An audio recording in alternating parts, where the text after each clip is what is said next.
সম্পূর্ণ নতুন নিয়মে কিভাবে ওয়াইফাইয়ের পাসওয়ার্ড পরিবর্তন করতে হয় আজকের এই ভিডিওতে আপনাদের A to Z দেখিয়ে দিব। চলুন তাহলে শুরু করি।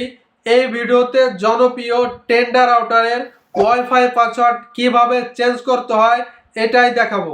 আমার স্মার্টফোনের সাথে কিন্তু অলরেডি টেন্ডার রাউটারের কানেক্ট করা রয়েছে, আপনাদের কিন্তু থাকতে হবে। শুরুতে আপনি ক্রোম ব্রাউজারে চলে যাবেন, এরপর সার্চ অপশনে লিখবেন 192.168.0.1, এটা লিখে আপনি সার্চ করে দিবেন।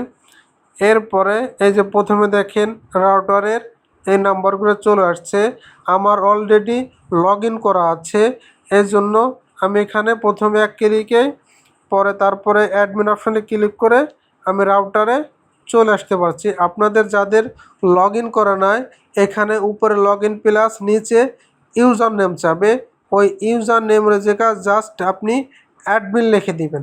অ্যাডমিন লিখে দিলেই আপনার লগ ইন হয়ে যাবে। এরপর আপনি কি করবেন, এরপর উপরে থ্রি ডট আইকনে ক্লিক করবেন। এরপরে দেখেন এই নিচে আছে ওয়্যারলেস সেটিং, এইখানে আপনি ক্লিক করবেন। এইখানে ক্লিক করার পর শুরুতেই দেখেন ওয়াইফাইয়ের নাম নাজমুল ভাই এখানে শো করতেছে। এরপর ওয়াইফাই পাসওয়ার্ড আমাদের চেঞ্জ করতে হবে, তার জন্য ওয়াইফাই পাসওয়ার্ড এখানে ক্লিক করবেন। এখানে 8 ডিজিটের 8টি সংখ্যা দেওয়া ছিল, এখানে নতুন করে আমি 8টা ডিজিট সংখ্যা দিয়ে দিলাম। এরপরে আমাদের যেটা করতে হবে, এরপর নিচে দেখেন ওকে অপশন, এই ওকে অপশনে জাস্ট আপনি ক্লিক করে দিবেন।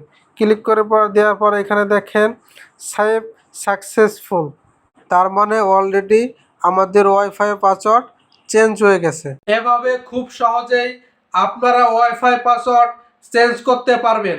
আমি এক্সেল নাজমুল ভাই এখানে বিদায় নিচ্ছি। সবাই ভালো থাকবেন, সুস্থ থাকবেন। আল্লাহ হাফেজ।